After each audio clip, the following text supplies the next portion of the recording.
Welcome to part 17 of the Sonic Adventure 2 Let's Play. And, oh yeah, I kind of forgot about Amy because in the final story she does actually have her own journalistic dialogue sequence.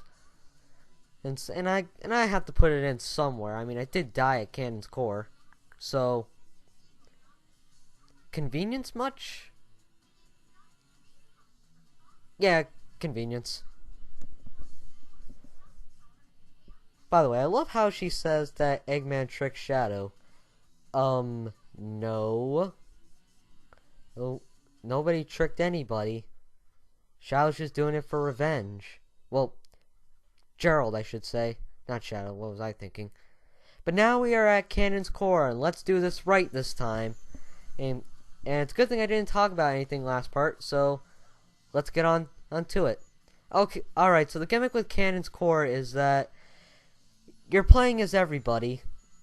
So you're doing all three gameplay styles. The only character that you're not playing as is Shadow.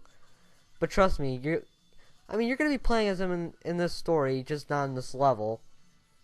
But the gameplay style that we're starting off with, obviously, we're starting off with Tails and Eggman. And each have their own challenge. And when it comes to challenge and things that are just cheap, that's what I kind of mean. It really depends on the level. It really depends on the level, control, and, well, skill. I love the hover. It at least does. This way I don't drop like a rock. I have an easier time targeting. I freaking hate the artificial chaos. I really hate that. Enemies can drop right on top of you without warning. And I also hate how with the artificial chaos, you can't shoot them. You have to shoot them with their heads exposed, but at the same time, that's the time when they're attacking you. So I always end up getting hit. What kind of crap is that? Seriously, man. Oh yeah, another gimmick.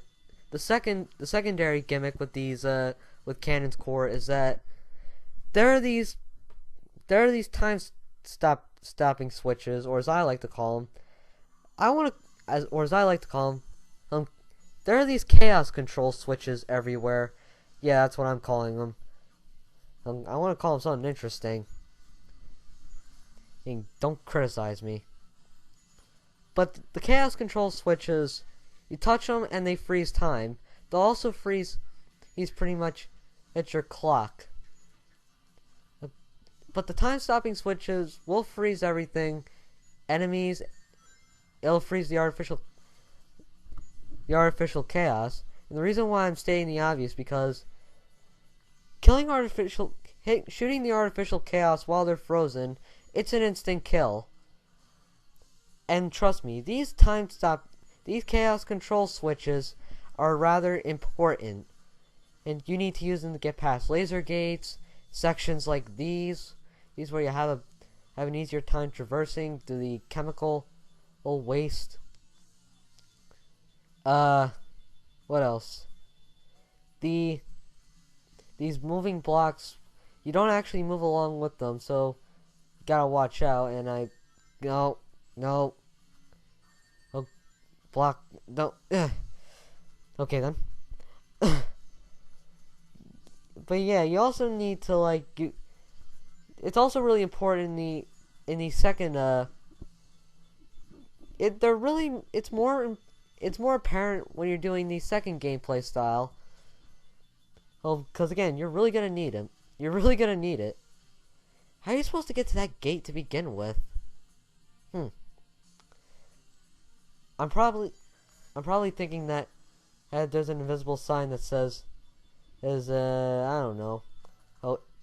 Insert. That probably says use Chao key glitch.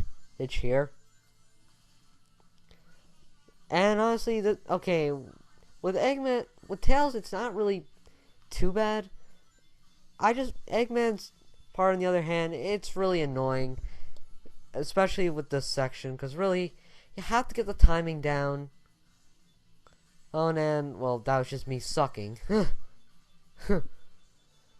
But yeah, that was you really have to get the timing down on these blocks. You gotta know where they're going.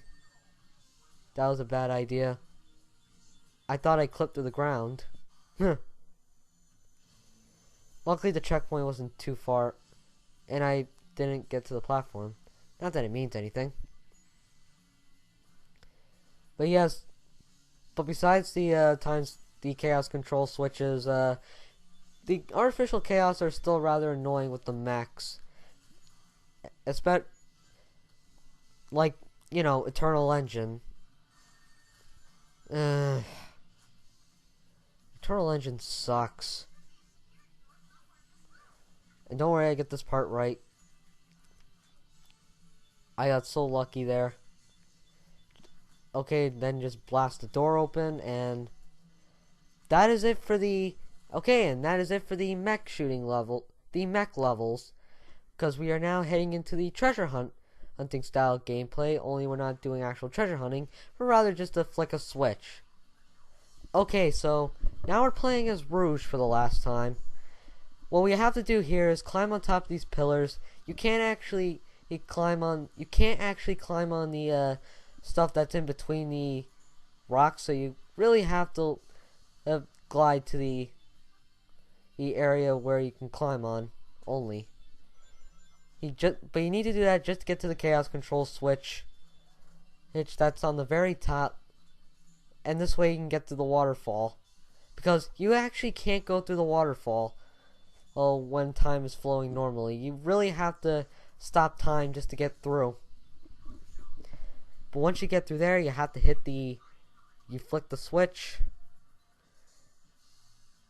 and you gotta get back. You have to flick the time stopping switch, although once again this is timing based. You have to wait for the blocks to you have to wait for the blocks to get out of your way, just so you can make it through the tunnels.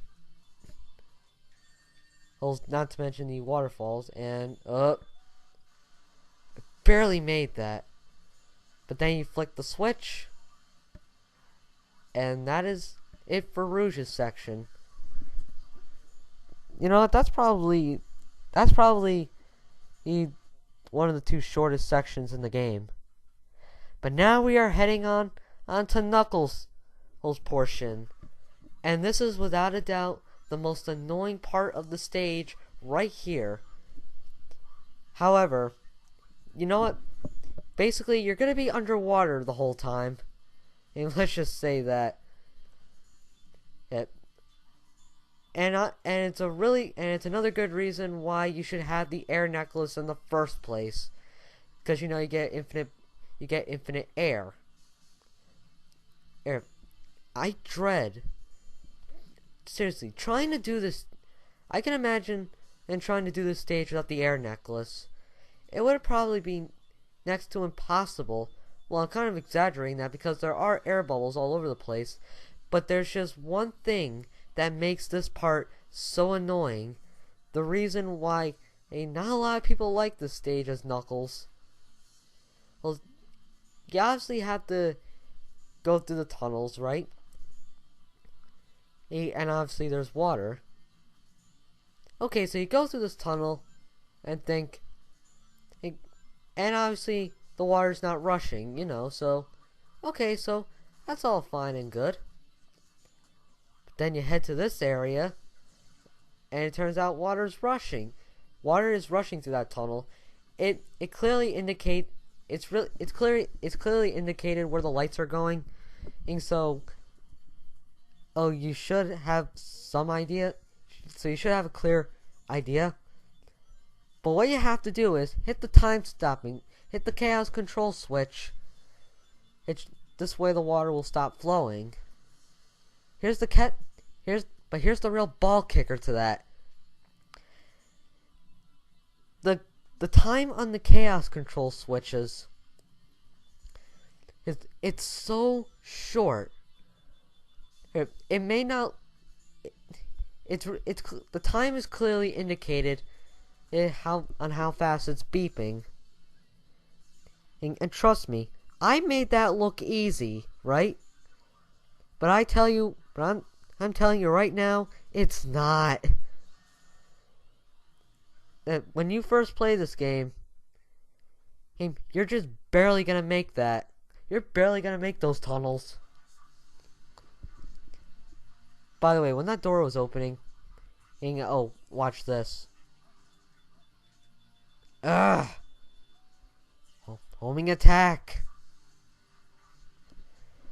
But yeah, when that door was opening, I actually thought that water was gonna rush out. To be perfectly honest. Okay, so now we have Sonic's section of Cannon's Core.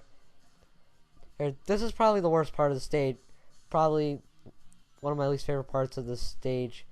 You have to hit the artificial chaos and then homing attack back, because that was a bottomless pit. And thank God for the switch. Okay, so now we have water rushing. You gotta use the bounce bracelet just to get up here. Somersault. And then the last part is really automated. You don't have to. The only thing that you really have to do is just jump just to make sure you don't die. But otherwise, yeah, that's pretty much it.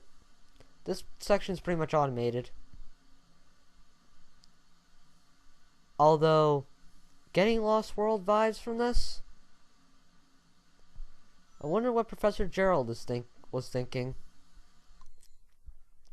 But that is the end of Cannon's Core. And I gotta say, the points they expect you to do this. Oh my god. I can't even get past E rank in this stage. But yeah, that was Cannon's Core. It can be annoying at times, but I still think it's an okay final level. Nothing too spectacular. But this is where Sonic games started to, you know, when it comes to final levels, this is where they started to do the whole play as everybody, for the sake of, you know, an epic end.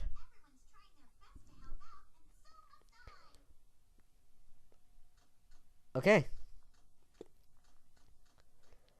By the way, I apologize for the last part. That was really stupid to end.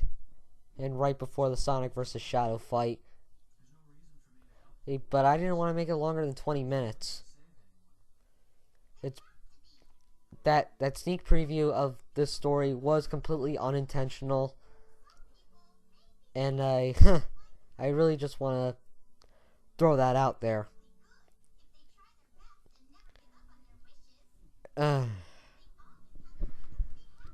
Unfortunately, we are not going to be doing the last two bosses in this part.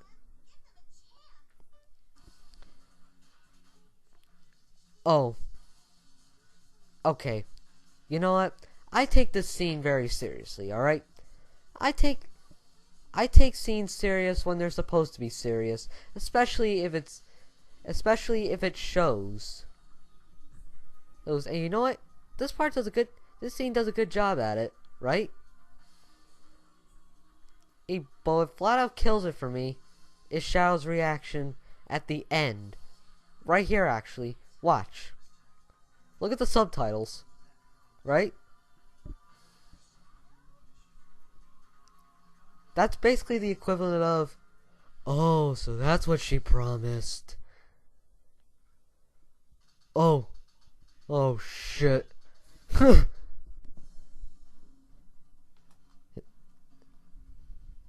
I can seriously. That's what I think of when I see Shadow in that scene. And he's like, oh, that's what she promised. Damn it, I gotta help. Well, I messed up big time. Actually, no, let me rephrase that. He's like, oh, I'm a dumbass, now I gotta help. Alright, now I'm kind of pushing it, but you know, that's the reaction. Okay, so now we have this guy right here. We're not going to be fighting him in this part. Oh. And you know this why or how? But that is the end of this part. We're going to be fighting this guy. Hey, and in the next part, so I'm GameMan5804. You guys have a great day. And at least this monster is not asshole. Let me just say that.